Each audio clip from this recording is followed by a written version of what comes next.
see if it's actually going yet. I guess I can go back to our channel. Okay. This is the CHRILLCAST Live. I am your host, Chris. I have 3 cool people below me. I'll have you guys introduce in the order that you are in the chat. So go ahead. Starting with Tony. Oh, okay. Starting with me. Yeah. Hi, I'm Tony. I'm a producer on the Hard4Games channel. Did you want me to talk about my channel or just say my name here? What's you can tell everybody what you guys do real quick. Might as well. Okay. Okay, quick elevator pitch. We do a lot of like preservation, betas, prototypes, development gear, a lot of gaming archaeology, that type of content on the channel.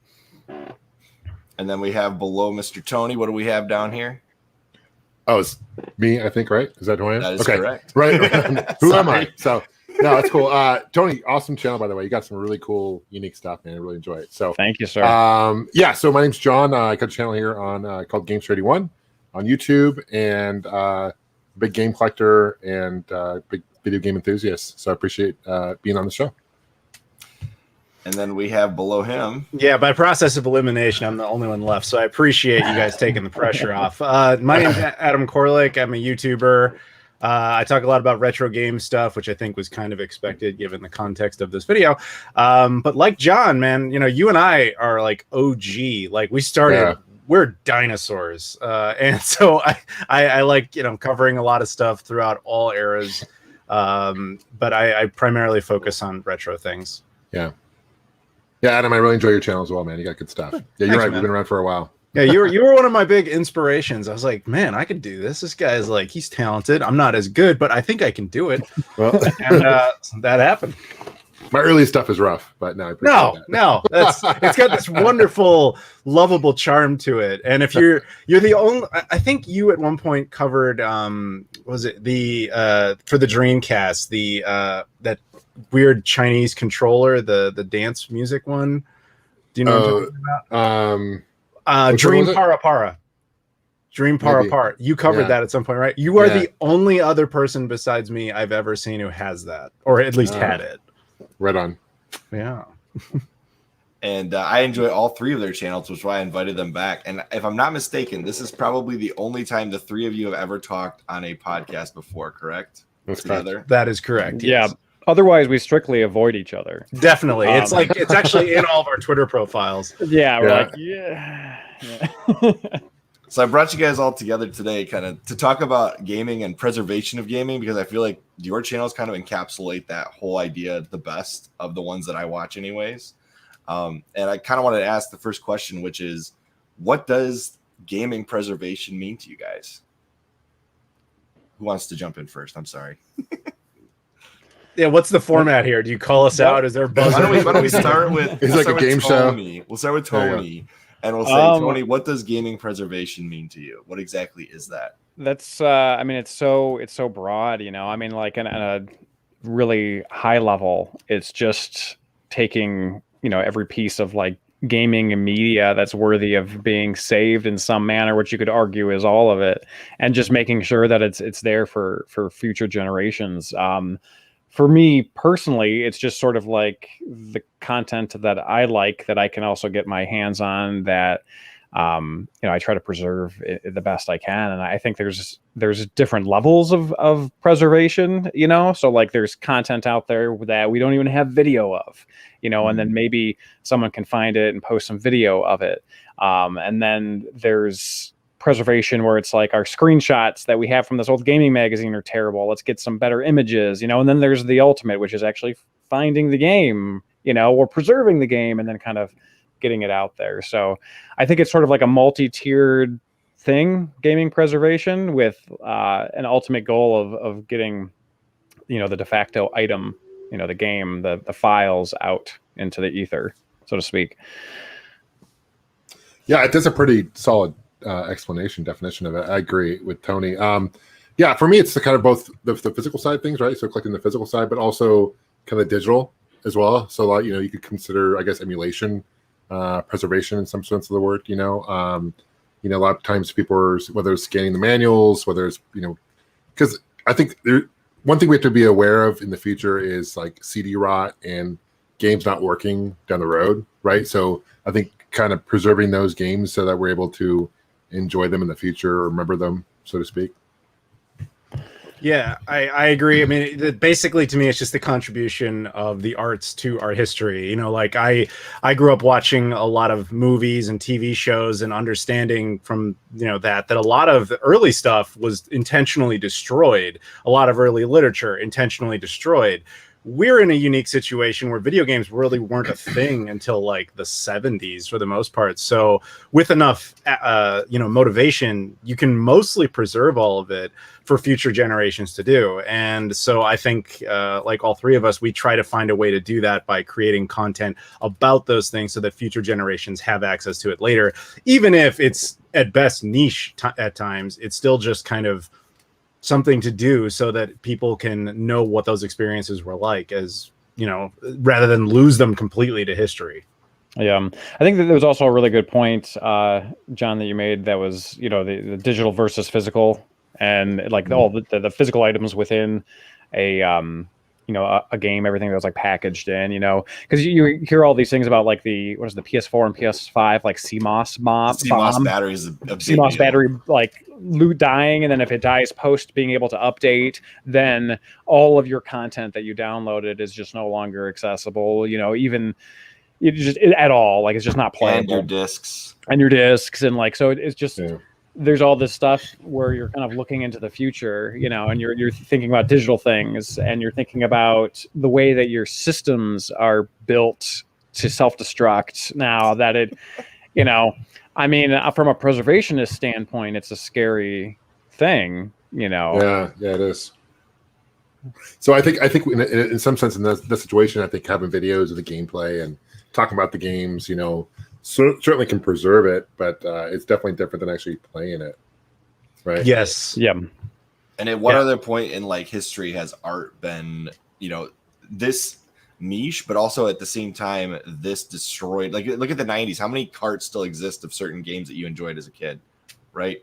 And how many of those physically are owned by somebody who's going to hold on to it and not just toss it in the trash at some point, or throw it up on eBay and never even think about it again, right? These types of art need to be preserved, because otherwise, like, they'll just no longer exist. Same way with, I guess, any other art form, right? I mean, if I had a time machine, I'd go back in time and buy all the Game Boy games and all the boxes and manuals, because people didn't hold on to that stuff, right? I mean, those are hard to find now, secondhand, you know, down the road. So, yeah, you're absolutely right. Yeah. And disc rot's going to be a problem going forward too. Yeah. That's why I digitally archive all my discs. With the exception of like the Xbox One, I've at least found a way to get around that for the most part with every disc-based console. So at the very least, it's digitally archived. I mean, the internet's done that already, but it's like I also feel the need to do that myself, just so I can also validate my own stuff, but also just to make sure that knowledge is spread on. And I mean, I even made a video basically explaining like how you do that with each console. So I just feel that that's important, and it's just a different way of going about that too. The disc rot thing is kind of like a little shocking too, because like people have always been like, oh yeah, disc rot, this and that, you know, and there have been some like CDs and DVDs that I backed up when I was like in high school or whatever, or middle school, that no longer play. And I'm like, okay, yeah, but those are consumer burned, what have you. And I went over to our local retro game store that one of our Hard4Games guys works at, and he was showing me that he has this like sort of like tracer. Then it has like it's a backlit thing, but you're supposed to just like use it for art. But he puts discs on it and can run them through, and you can see like it backlit, and you can see all these pinholes in these PlayStation games. And it's like, you know, obviously if they have like a nice game, they want to make sure that it's going to be readable from start to finish. And a lot of them, you know, you get and you put them through, and it's like, using his terms, like Swiss cheese. Like, it was like shocking how many like little like pinholes and things. And this is something that was burned professionally, you know, for the PlayStation in the mid 90s, you know, and it's like they're falling apart, right? So it's shocking. That is kind of a scary deal. I do feel like gamers are going to find a way to preserve these games, though. Like, we're talking about the Sony. I mean, I feel like whether it's through PC, because I mean, for example, there's this program called Xenia. It's Xenia, and what this guy did is it's a program basically it tricks the Xbox to think that your PC is a 360, basically, so you can actually play Xbox 360 games on your PC, and to the point where you actually can log into Xbox Live, which is pretty crazy. So I do feel like people are going to find a way to still play these games down the road, whether it's on your PC or whatever. When there's a will, there's a way. Like I said, that's why I digitally archive them while they still can. Yeah, that's but, right there. I mean, the thing with disc rot, though, is that it also depends on where the games are stored. Largely, it has to do with light exposure, moisture, temperature conditions. So basically, if you keep them in a dark, cool place, they may not ever have that issue in your lifetime. It really just kind of depends on where you're storing them. Right, that's true. Yeah. Right now we're doing a. It's been because of COVID, it's been like a multi-year long house renovation. I've taken basically like redoing our basement to be like a game room and an office and such. So like I have all of my games that were up here basically down there, and I just like scared to death for them because like that was kind of the only place where I could put them. And yes, that is the ultimate goal of where they're going to be, but like it's just like I have like silica gel packets like in the boxes and like a dehumidifier running, and I'm like, please, will these games be okay? You know, just because it's obviously you don't want them to go bad, and especially your personal collection that you're like, oh wow, now this is worthless, But it's just one of those things. You got to take care of your games, and hopefully, they'll survive. Coming from the only person I know to touch a solid gold Xbox, so there's that. Well. Yeah. Gold plated. I mean, an Xbox is heavy enough. Gold. A solid gold one, not solid gold. Maybe gold Superman could lift that. But that's about it. Yeah. Well, I mean, you were talking about preserving your own stuff, and I'm sitting here thinking, but he touched the gold plated Xbox.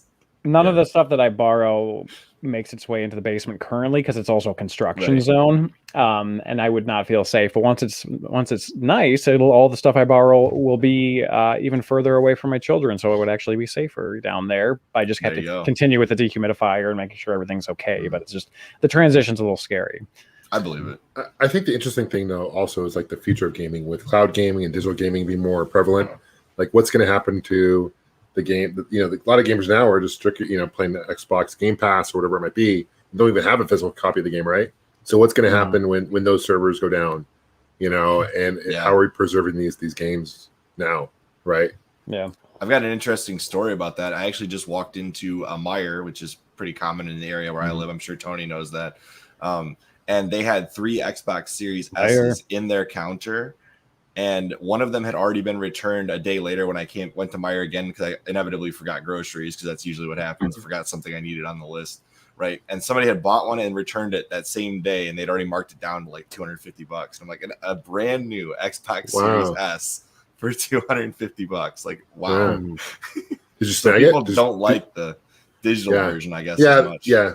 I know like the PS5 has a digital version only as well, right? So yeah. I still can't find a PS5 anywhere though. Same. Yeah. I've been trying since before launch. So frustrating. Yeah. I've encountered 5 and I have bought 0. You have? Wow. That's incredible. I just can't support Sony right now with the CMOS battery and with the fact that there's no games I really want to play on it yet. Pick one up for John. You can support, John, right? What are you doing? You got me a shirt. You should at least get him a PS5. Come on. I mean, come on. Come on, Chris. Let me know. I can help you out. I think you not picking up 2 or 3 for Gamester81 was a little disrespectful. I agree. Yeah, maybe we should all just quit this right now. The hell with this. I mean, one for the weekends, one for the weekdays. Come on. I mean, realistically, I think that he kind of owes us PS5 when you think about it at this point. I think so. This is like the second episode I've been on. Yeah. Hey, if you guys want me to look for one for you, let me know. No, I will reimburse you, Chris. So for real, I'll reimburse you. If I see one again, I'll let you know. Yeah, let me know. So. I did put a tweet out that I had seen one and nobody responded to. I was like, oh, okay. I guess nobody wants one. The Spider-Man game's cool. The Miles Morales. Miles Morales. That's a cool game. I played a little bit of that. It's cool. Yeah. So the next question I have is, and this kind of rolls right with the PS5 question we just had, is like, how important is it that the physical way to play the physical media is preserved along with the media itself? Like, if you're playing a Dreamcast in 2040, a Dreamcast game, how important is it that it's on the Dreamcast with the original hardware to you?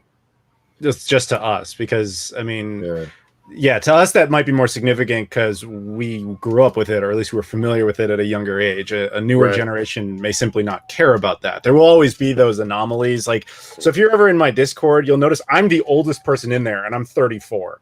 But usually it's like people in like the 18, 19 range that have no memory of that console. Yet they're all of that, mindset. They're like, I want the original thing. And some of them will do emulation, but for the most part, that's how it is. So there will be people who gravitate towards it for their own reasons. But on the whole, the majority, I would say, would probably vastly prefer any sort of emulation. I don't personally go that way, but I agree with what Adam says wholeheartedly. Like for us, because we're old school, like we grew up on the physical stuff. Like I prefer having the physical game. But I think for the younger millennials, I don't think they give two craps, to be honest with you. They probably just want to play it. Yeah, I can kind of equate that to like a VCR versus a DVD. Like how many people are going back to find a VCR versus buying a DVD? Yeah, I'll upgrade that to Blu-ray and then to streaming. You're like 20 years out of date. Like in general. Yeah. Well, that's the thing is that like a movie, for example, is let's say it's shot in 35 millimeter film or what have you, right? So like that's the intention of that film was to be viewed at this high quality, like in this high quality medium, like in the theater or what have you, or nowadays, in 4K or 8K or whatever. And then a VHS tape of that was an ill representation of what that film was supposed to be. So like, I get your comparison where it's like kind of like the older version versus the newer version, but like for example, like with gaming consoles, like their emulation is not 100% accurate on certain systems. So playing it on that actual system is the representation of how it was supposed to be played with the controller and the actual hardware running the software and such. So I do think it's important, but it's not as important as the game being preserved. I think it's sort of like if you can have that too, I think that's like perfect, beautiful, chef's kiss. But at the minimum, the game needs to still exist down the line because hardware can only last so long. So. Go ahead, Adam. Go ahead. No, I mean that brings up so many doors. So I'll just let you go because I'll just be going for a while. So go ahead, John. I was gonna say like emulation's really stepped up its game now. Like no pun intended, right? To the sense where they've scanned boxes, they've scanned manuals. Like I have a system here that's run on Emulec, and like I can just pop up any game I want and open the manual, and it's all scanned beautifully. Which is really cool. So. Having said that, though, I definitely would prefer obviously having the physical version of that material, right? Because that's what I grew up on playing. But it is cool that people are taking the time to scan stuff like that and preserve it. Yeah, I do think that like 90% of the time, emulation is going to be totally fine. Like, for example, I'd be more than happy to and have purchased Neo Geo SNK collections compared to actually playing it on the Neo Geo because I don't want my wife to divorce me by purchasing that stuff. Right, it's just wildly expensive. Super and it's expensive, like so you're just like fine. Like I will get all the Metal Slugs. I have a Metal Slug anthology for the Wii and I like play that or whatever, like there's like a couple instances where I guess again, like it's a real niche. So it kind of doesn't even matter. But for example, there were a couple instances recently where like a development version or a prototype version of a game came out that didn't run properly on emulator, like any version of any emulator. So for example, Dinosaur Planet didn't run like properly on regular emulators. There's like one or two that might have worked, but like if you played them on your normal N64 emulators, like all the shadows and lighting would be off. Pico released a version of Glover after some fuss over a version that I dumped. But anyways, they released, which was good on them, that they released an earlier version, and it didn't run properly on any emulator. It had to be run on original hardware because like it almost like it was overclocked in an emulator. It was like zooming around, zipping everywhere. Oh, interesting. Like, it was like crazy. Like it just wouldn't function. So it was really cool that they released that. But like you kind of had to throw it onto a flash card and play it on an actual N64 if you wanted to have any sort of semblance of gameplay. Yeah, interesting. But That again, reminds that's me a of the real weird niche, though. So the PlayStation Classic issue with the 50 hertz versus the 60 hertz, That was terrible. where like the game was running kind of in a weird.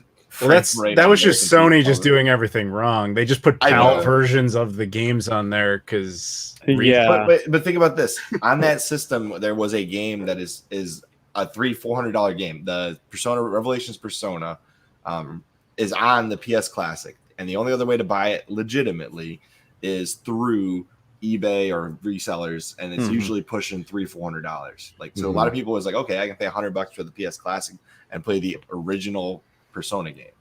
Well, that's all those all those minis are just emulation. They're just single board computers. Like same thing with the Super Nintendo Mini, right? With Star Fox 2. Like we couldn't play that normally unless you had emulation or you bought the mini.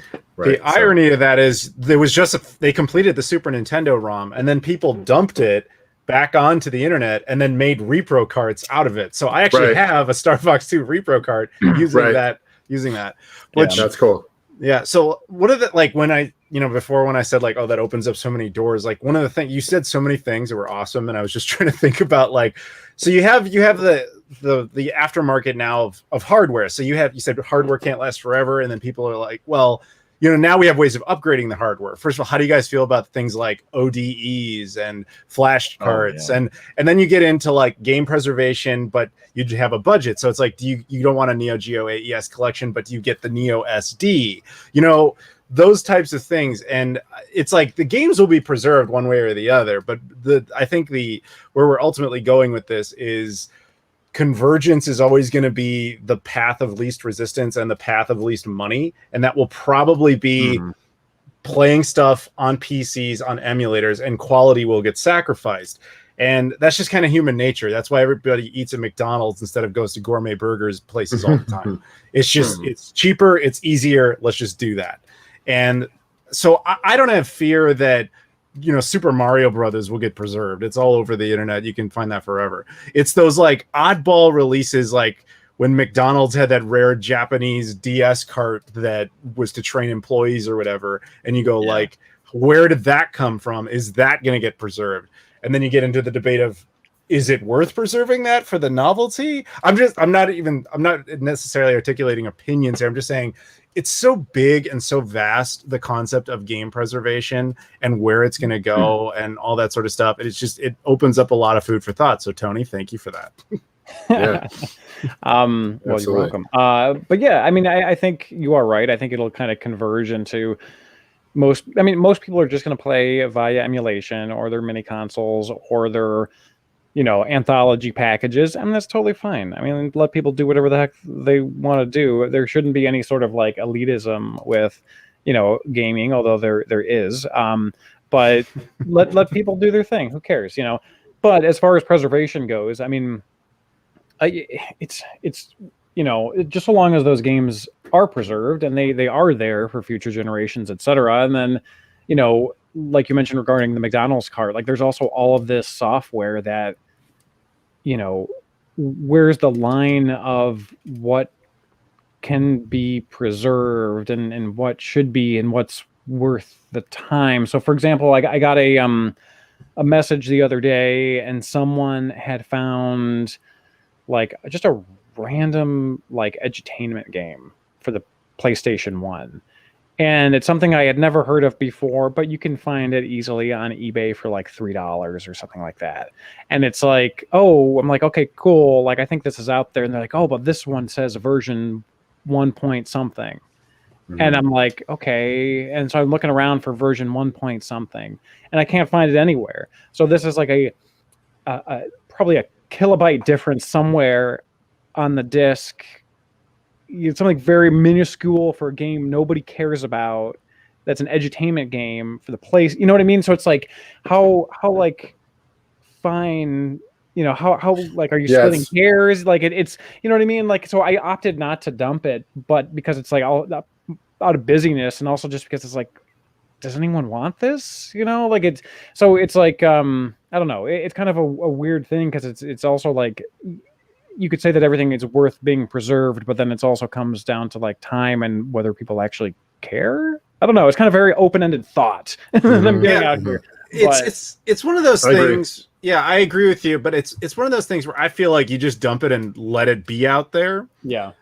Because you never know when someone will care about it. Like, I don't. Do you guys familiar at all with that story of like how they lost a bunch of the early episodes of Doctor Who, and then a couple of them were recovered in some like broadcast station in like Nigeria? I thought it wasn't Australia. I thought it was Australia. There was some in Australia. I don't even watch Doctor Who. I'm not a fan. Either. I'm just saying, like, I know this story about how everyone dumped all these like videos where they're like, yeah, it's trash, nobody cares.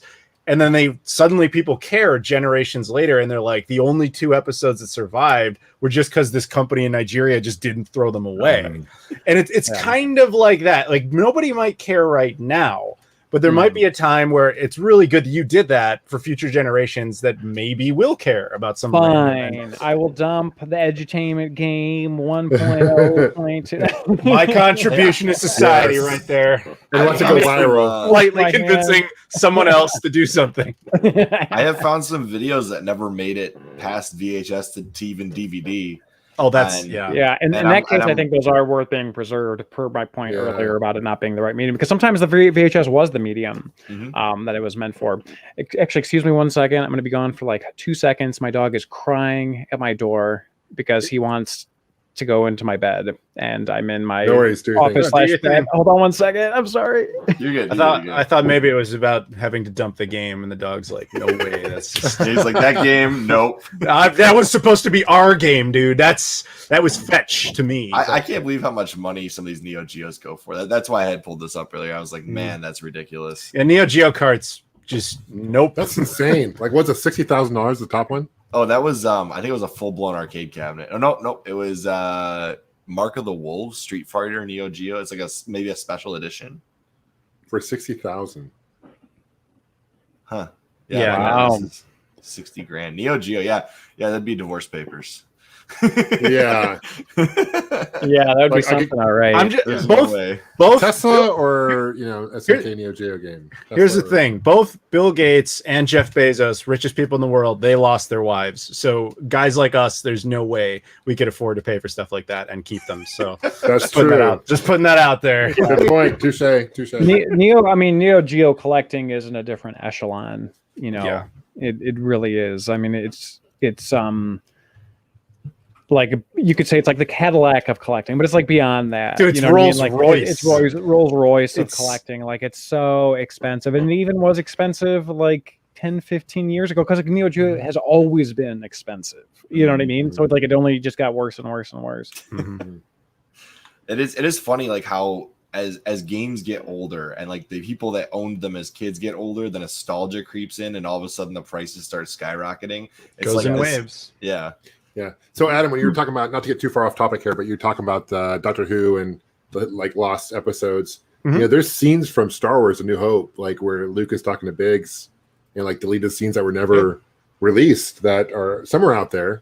You mean the Hopefully one where he's like looking up and he sees that? Like, I know he's like, exactly. he has binoculars. Yeah, and he talks to Biggs before he even meets Obi-Wan or whatever, and all that's hopefully being preserved. Hopefully Disney releases that again. I've seen like raw footage of it, which is pretty low quality stuff. But same thing go for games though. Like you can look at, especially like Star Wars, right? It's huge. I'm sure anyone, even if it's a really crappy scene, people would love to see it. Here's a good example of preservation not occurring in the appropriate manner. The original, I don't know how many of you guys played Halo CE, the original version on the original Xbox.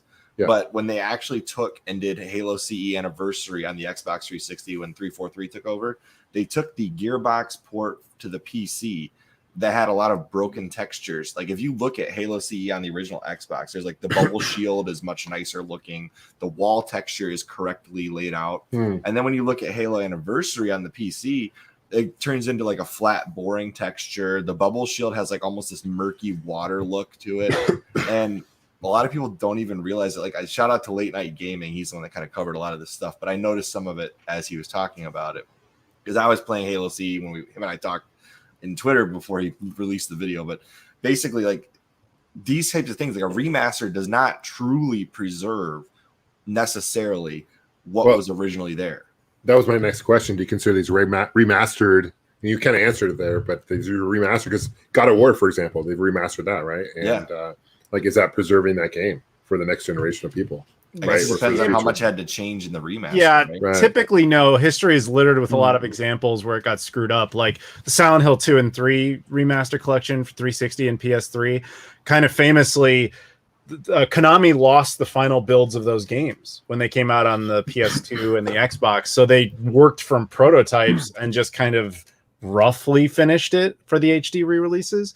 Like if you've ever played Silent Hill, one of the big things about it is, you know, the fog, the environment is meant to creep you out. And when then they did the HD version, the team knew so little about the franchise. They're like, oh, there's all this fog. That's terrible. Let's get rid of that, because then you can see the HD. It's like, what are you doing? So the teams they put in place for these high definition re-releases are not, I mean, not in all cases, but in some cases are just, it's low budget paycheck, you know, project. And it's just like, okay, they're not putting their all into it.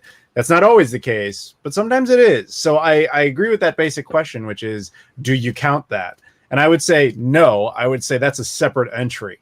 We can have a preservation of that build for anybody who wants to play it that way, but you still have to go back and preserve the original builds as best you can. Oh yeah, there's a difference. Yeah, see? Yeah. Yeah, that is crazy.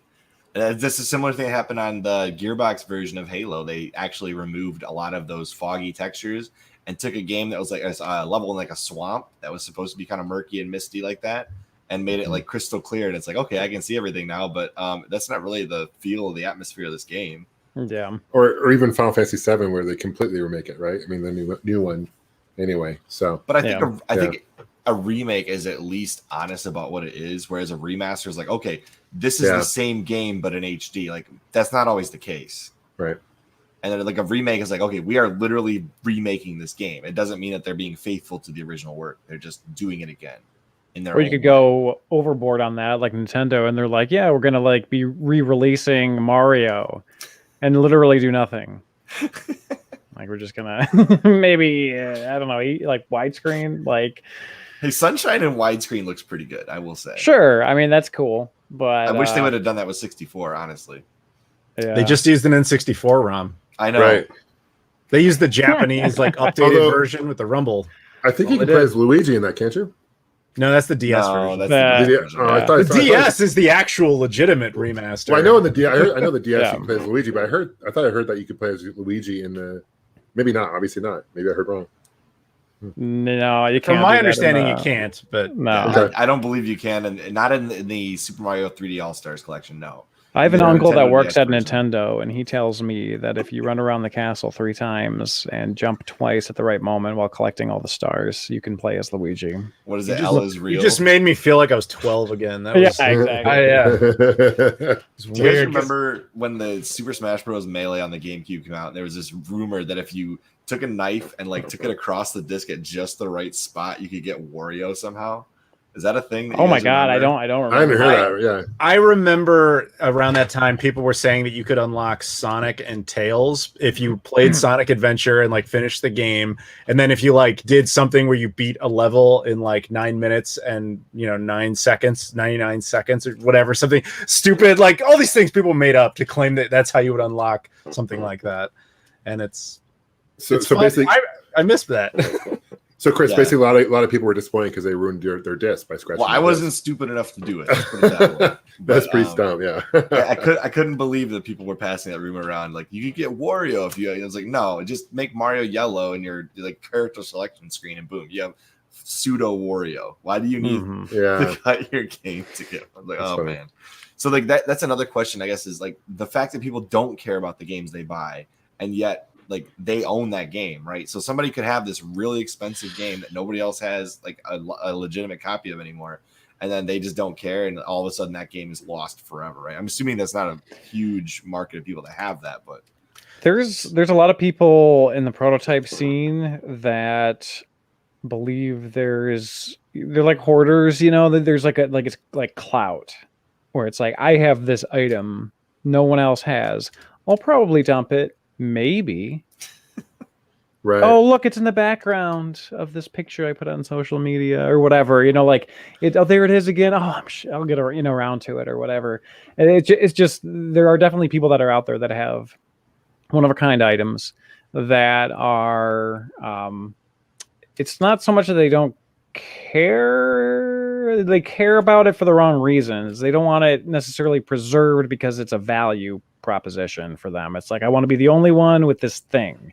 And then if I sell it and it's undumped, it means I can sell it for more. If I sell it and it's dumped, it's less intriguing. So I can't sell it for as much.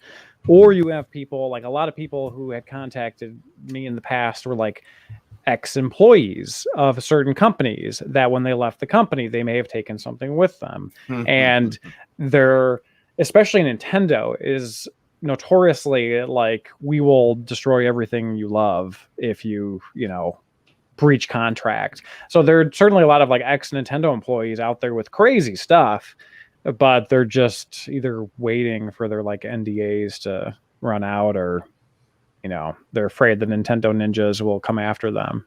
So it's like there's definitely stuff out there that, again, it's like people, they're not putting it out there for whatever reason. And it's not always that, oh, I have this disc, but I just don't know about it. And sometimes it is, but oftentimes it's weird situations, at least in the prototype scene, which is a little bit different than the retail scene. Yeah, that's Chris, what I was about to ask. Were you aiming that at prototypes or just the general? Both. It was kind of an open-ended thing. And then I do have another kind of question that I realized I hadn't touched on yet. Do you guys consider the fact that you have a collection and you have like these feelings about game preservation? Do you feel like preservation and collecting are similar or the same thing, or are they completely different things? I feel like it's a Venn diagram, and then they kind of cross each other in the middle there. Yeah, like, I agree.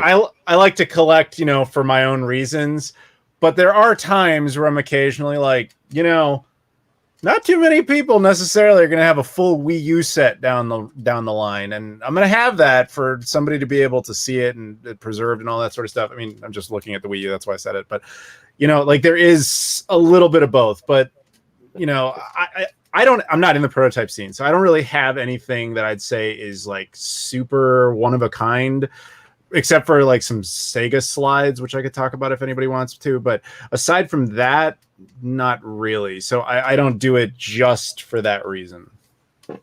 I agree with Adam. I think there's some crossover, but I think they're not mutually exclusive, right? I mean, they're kind of two different things. Yeah, so. Yeah. I'd say that's on target. I mean, you collect for your own reasons, and then you have to own it to preserve it for the most part, or have it in your possession, right? Like there was just some form of collecting, I guess, to be able to preserve something. Like a lot of stuff that I have, I'll preserve, and then I'll sell because I want to move on to the next thing. Or be able to afford the next thing to preserve or what have you. So kind of like some stuff I'll hang on to, but it's kind of more of like an assembly line. So it's like the collection is kind of less important unless it's something like I really care about, Is Adam a certified nerd or just a regular nerd? Checking for the sake of accuracy. Depends on your definition of certification. I mean, my Discord's got the green check, so if that counts, let's go with that. Yeah, and I like the Wii U. That's a good point of game preservation. I mean, the fact that almost everything's been ported to the Switch, and a lot of them to, in my opinion, a lesser version of the game because you don't have the Wii U gamepad mechanics still. The fact that the Wii U gamepad is prone to failure at some point if you don't maintain it very well. That system could be a very hard system to preserve into the future, especially since it has that one-off peripheral that is essential to the game. It's the Saturn in our time. It'll be the Sega Saturn in a few years. Give it time. Yeah. I've still got mine and everything that goes with it. So kind of similar to the Dreamcast with the VMU, like it has a unique experience. But one could also argue that because the Switch versions don't have the Wii U gamepad, they're actually superior versions of the games. I'm just going to throw that out there to piss all the Wii U fanboys off. And I'm saying that as someone who has their Wii U set up right now. But while you're talking, look at that comment. I know. The Wii U... We've had like 5 comments and 4 of them were like defending the Wii U. I'm just know your audience. I played the hell out of my Wii U. I mean, don't get me wrong. I played it more than my PS3 when I had them both active. But the Nintendo was right in the middle of their most stupid phase of marketing and advertising and development, and like they were so it drives me insane. And like I do marketing for a living, and like watching them fumble marketing of the Wii U by literally not marketing it was so infuriating. Does that remind you of the Saturn?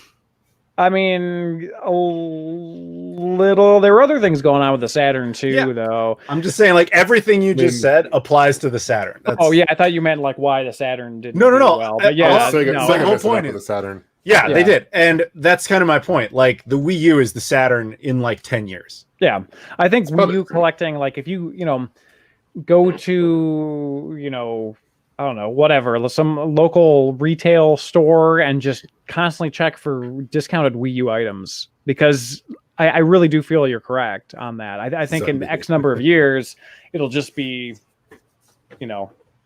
Pottery Barn Wii U advertising. I remember first worth money. Sorry, Tony, I didn't mean to cut you off there, man. No worries. I remember when I first heard about the Wii U, like reading about it, I'm thinking this is gonna be a really cool console. I thought it was gonna be a tablet, just like the Switch. I thought it was gonna be basically the Switch when they announced it, right? And I think Nintendo. I think if it weren't for the Wii U, I don't think we'd have the Switch today. To be honest with you, I agree. It was definitely a stepping stone. But I remember them like announcing it, and it just sort of like them focusing mostly on like its TV functionality and like how it could like interact with like you're watching like a sports game or something. And I just been like, what is this exactly? And I was actually thinking about doing a video comparing the trailer advertisements between the Switch version of the Wii U game and the Wii U version of the Wii U game. And in many cases, like a good example would be Mario 3D World. The cadence of the narrator, and this is again just with the Nintendo of America and probably Canada, like the English speaking, trailers. The cadence of the narrator on the Wii U is like, Mario is back, and this time better than ever. He can be a cat, meow. And it almost as if like he was pausing to allow you to take the game in, but it created this completely like flat level of excitement, which was also very similar to their Nintendo Directs at the time, which was like, do not like enunciate, do not show enthusiasm. Like, God help you if you sound excited, we will fire you. and then if you take a look at the same basic trailer, the Mario 3D World for the Switch, it's a different narrator, and they're like, yeah, this is great, like this is so exciting, like talking about this and that, and it's like they got like a little pep in their step, and it's like, of course, like the game sounds exciting now, but it's like if you take literally the same games advertised on the Wii U, and Nintendo's like, don't be excited about this game, so help you God, make it as boring as possible. Did you guys hear that Nintendo actually pulled a game from the Wii U eShop when it was getting re-released on the Switch? Yeah, that was Pikmin 3. Really? Pikmin 3. And they also did it with Donkey Kong Country Tropical Freeze. Doesn't surprise me, because I think Pikmin 3 you were able to get for like $20 or something on the Wii U eShop, but they wanted to retail it for $60 on the Switch. So they pulled it like the day before release. I think that one had enough backlash that they got it back on the store, but I don't think DK Tropical Freeze ever made it back to the store. I could be wrong, but I think one of those two never made it back. I thought it was Tropical Freeze. Nintendo games never go down in price. No, I just bought Super Mario Kart 8 Deluxe, and it was still $60.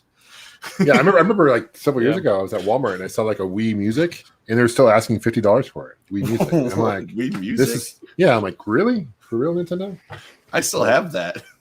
Yeah, I think the Wii U name honestly was terrible choice. Yes.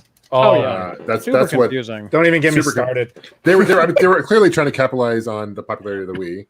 100%. Which so. But I don't want to bash the Wii U. I do like the Wii U, but I agree with Adam. I think it's a probably good analogy to compare it to the Saturn. Down the road, I think that's probably pretty fair. Okay, but we're all in agreement that it's not worth preserving, though, right? I already did. Too late.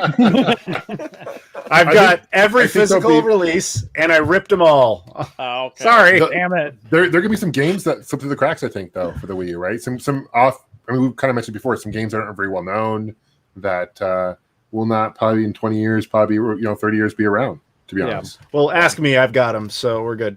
Okay, there we go. I don't necessarily have every version. I did dump them. I've got them. They're on hard drives. Nice. I even have the regional exclusives from Japan, from Europe. The European ones are particularly weird because they only came out in individual countries, which isn't usually the case.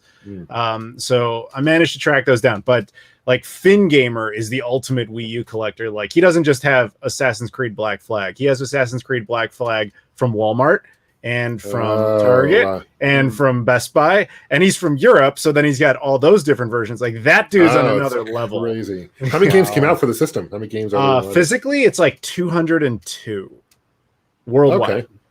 It's not an unreasonable amount. Not that much, yeah. Yeah, Finn Gamer right there. That dude is the ultimate Wii U collector. Like I cannot hold a candle to that guy. Well, I gotta check his channel out. That's cool. Yeah, like right there, his best known video is that one where he just went over like almost 1 million views for a Wii U video. That's literally just 42 minutes of him just showing each game one at a time. This has more views than the Wii U actually sold units. That's fantastic. My partner at Collector Vision Games, he is a huge Xbox collector, and he has a complete original Xbox collection, 360 collection, same kind of stuff. That's impressive. It's pretty cool. Yeah. Oh, I have that brings me to my next question. So as backwards compatibility gets expanded, like with the Xbox program and stuff, like how do you think that affects game preservation when for example, from the 360 to the Xbox One, the amount of OG Xbox games that were supported went way down to like I think it's like 40 games. It's 40. Yeah. So as that backwards compatibility program kind of gets bigger, but also at the same time this excludes games that were previously included, how do you think that affects preservation? Like the constantly changing library of backwards compatibility. There's 2 points to that. To be fair, Microsoft has not updated that program in over 2 years, and there's no proof yet that they're even going to. Yet they haven't, as far as I can tell, they've seemingly have abandoned it, unless they're intending to come back with some gigantic update all of a sudden, which is entirely possible. Secondly, their preservation is essentially digital. So they're archiving the games themselves. And if you have the original disc, your console will detect the disc and just download their build of it. So clearly they're doing their own thing. It doesn't necessarily compete with what you may have or what you may not have because they're also selling it digitally. So it's not like the 360 where it played the original discs off the disc. If you're following me. But the next question would be then with the Xbox, the OG Xbox has that, what is it, clock capacitor of some sort that like it's actually another CMOS bomb. It's just different. Rather than it being a hardware design to kill the console, it's just oops, we didn't realize there was a fault in it. And I've had that argument with people where they legit think that that's DRM, is the console having a bug in it. I'm like, if that's DRM, so is the 72-pin connection on the NES where it's broken. Like it's not DRM. That's just somebody doing something stupid. That's just a bad design. But the clock capacitor issue is easy enough to fix it. You essentially can just remove it, or you can replace it if you really want to. The difference is something like the Dreamcast, where it too has that issue. But in its case, it doesn't leak all over the board, nor does it stop the console from working. It just constantly asks you what time it is. That's all it does. Mm-hmm. So if you're basically asking, like, how are we going to preserve original Xbox games? Yes, you have emulation through certain hardware tactics, 360, Xbox One, Xbox Series X. Granted, it's very limited. I think PC is probably doing a very good job of that currently. But getting an original Xbox to actually, like, still work is really not hard. If you look at like the modding scene, like the battery in it is not essential at all. Oh yeah. And when you modify those things, you can take it right out and you can put in 2 terabyte SSDs in those things if you want to. They can archive the entire library in one go. So it's not impossible. The hard part might be just finding a unit that is stock, that has never been updated or changed in any way, and having it work eventually. As of now, I've got like 8 or 9 original Xboxes, including some limited edition ones. 0 of them have had that CMOS battery bomb issue, for what that's worth.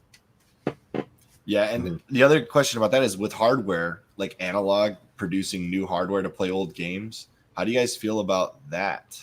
Fantastic. Let them do it. I think options are good. You know, more options the better. I mean, for a lot of analog stuff, it's a little bit, excuse me, beyond what I would pay necessarily. Not all of it, but I don't know. Like but I think it has its audience, and I think that it's good that it exists, and it's good that it provides a very like, you know, the FPGA like sort of non-emulation like exact experience. You know, like I think it's great. I think that's a perfect take on that. I'm sorry, John. Go ahead. No, I think they're really. I think I agree with all you guys. It's going to piggyback on what you guys are saying. I think it's really cool what Analog's doing, and the handheld they're coming out with now too, and that's pretty cool. They have like I don't know if you saw it, but they have adapters for the handheld now. You can play TurboGrafx 16 games and whatever, Game Gear, Game Boy. I mean, that's all really cool stuff. So yeah. FPGA is cool. I think there's somebody in this chat that does something with FPGAs. Or not in chat. Our chat. We're having. We did when CollectorVision we released the Phoenix, which is a ColecoVision FPGA handheld, or not handheld. It's a system console.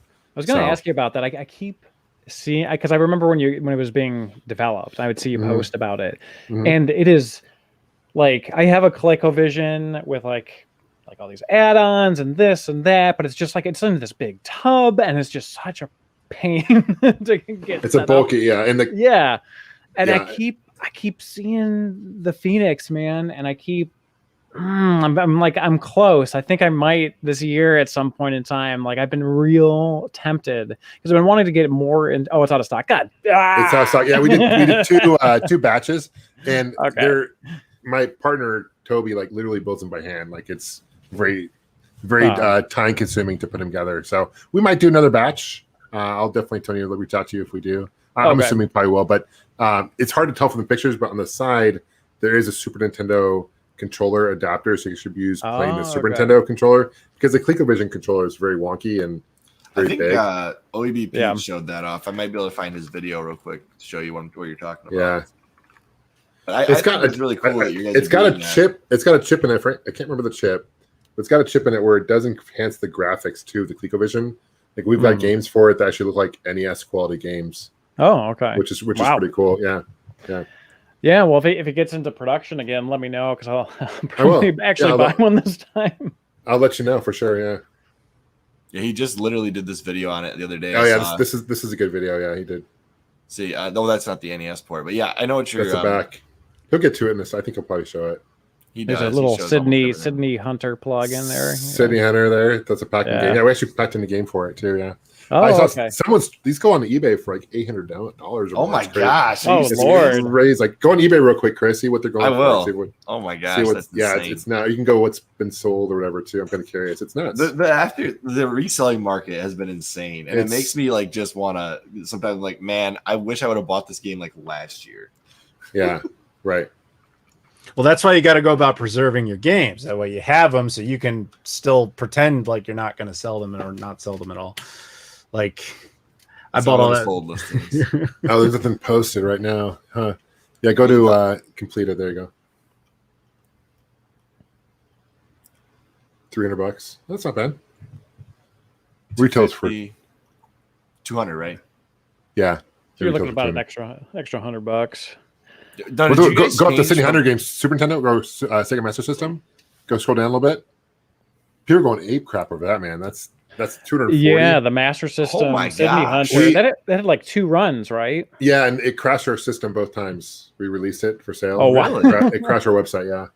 By the way, I really enjoyed the version on Steam, the Curse of the Mind. Curse of the Mind. Thank you. Was good. Yeah, that was a lot of fun. Thank you. Yeah. Clearly, you guys are all about preservation, putting it on carts and everything else. So. Right. Is there ever going to be a?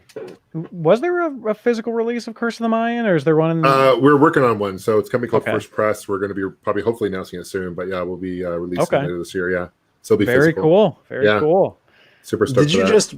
Wasn't that just you announcing it right now? Then, I guess unofficially.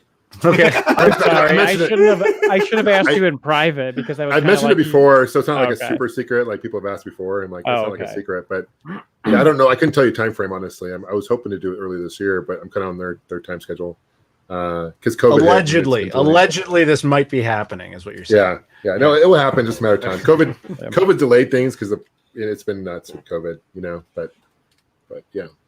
I would have mentioned it because you kind of mentioned it before. I'm looking forward to that physical release, I will say. Yeah, cool. Me too. I will Right definitely on. be picking up a copy of that. Yeah. Thanks. Let's see here. So we're actually like 5 minutes before the original scheduled end time. So is there anything that you guys want to bring up about gaming preservation that we haven't discussed already?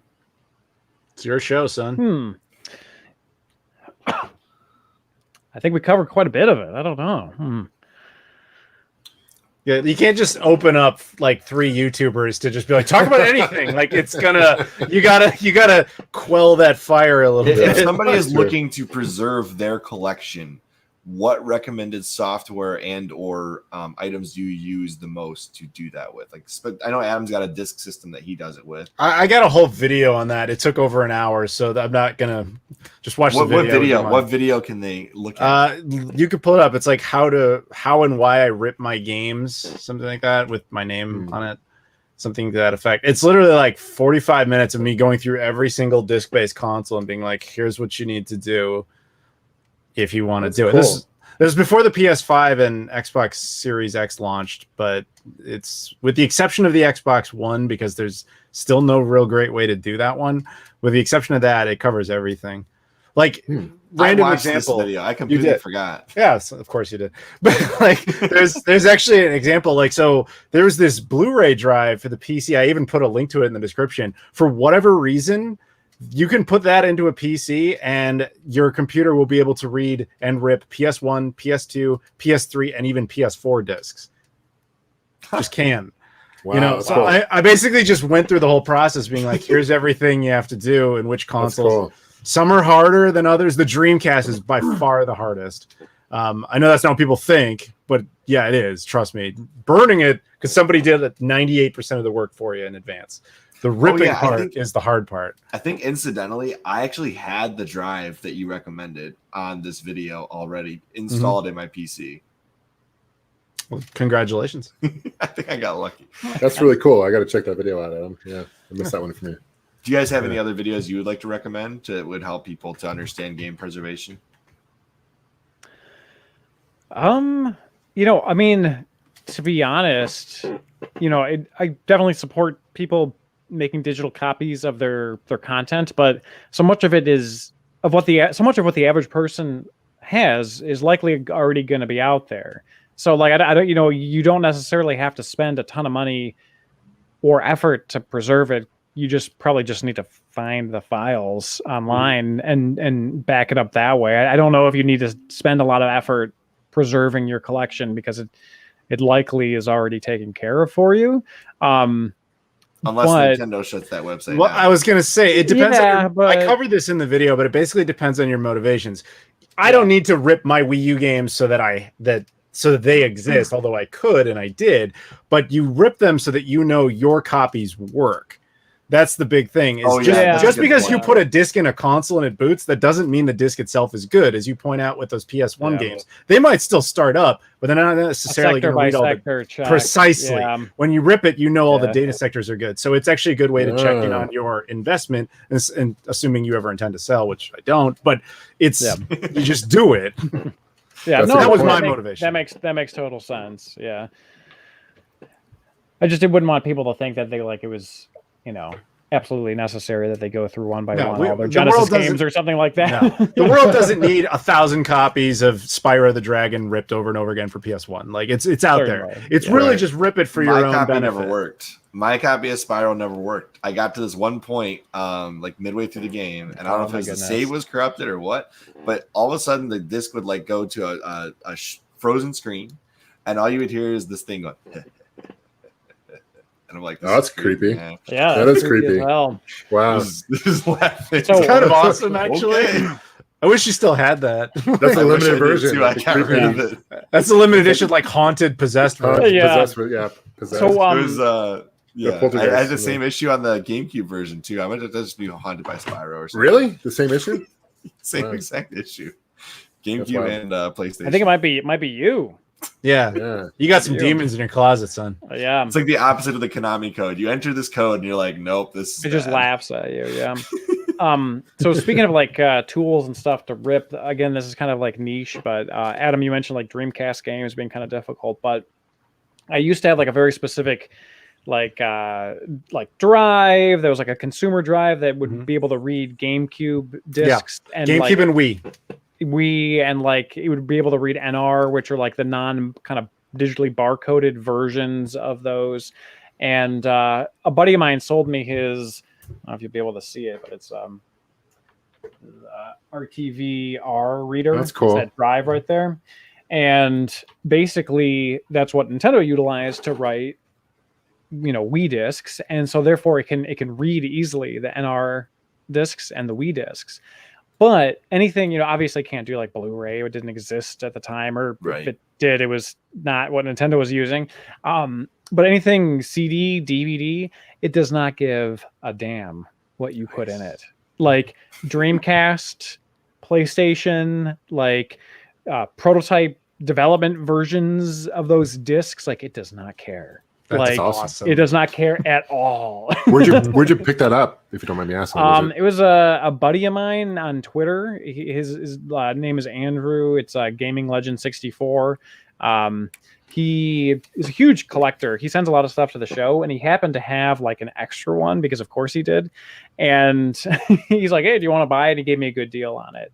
So I end up utilizing that for a lot of the dumping, even if it's non-Nintendo, because it's like, it's so much does not care. Yeah, I took that photo. That's his top one there. Yeah, but that Game Boy Advance prototype thing was really cool, by the way. Finding out the buttons were different colors. Yeah, it was super bizarre. Yeah, it was.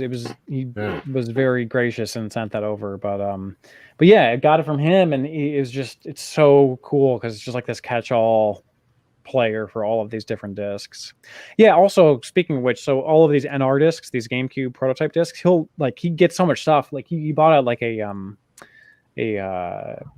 storage unit and cool. Of like game stuff that belonged to like, I don't know, Warner Brothers or something, either game development or Acclaim, I don't know. And he just had all of this stuff that he's been like sending stuff to Hard4Games for us to just give away.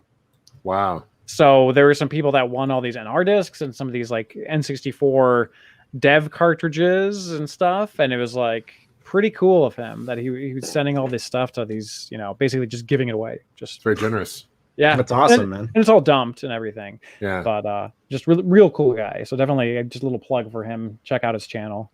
It's great. All right. The last thing I want to do here is I want to thank you guys all for being on here with me. You owe them shirts. Just putting it out there. You owe them shirts. You owe John a PS5, but PS5 at least. You at least owe Tony a shirt. Just, a shirt will do. It'll be fine. If you find an extra PS5, you can purchase it for me. That's okay. I give you permission. Next time I see one, I'll message you guys and see if you legit want one. I will. No, for sure. I will legit. I'll Venmo or PayPal you however you want, but I will legit. Hopefully FedEx guys don't swipe it or something, because that would be unfortunate.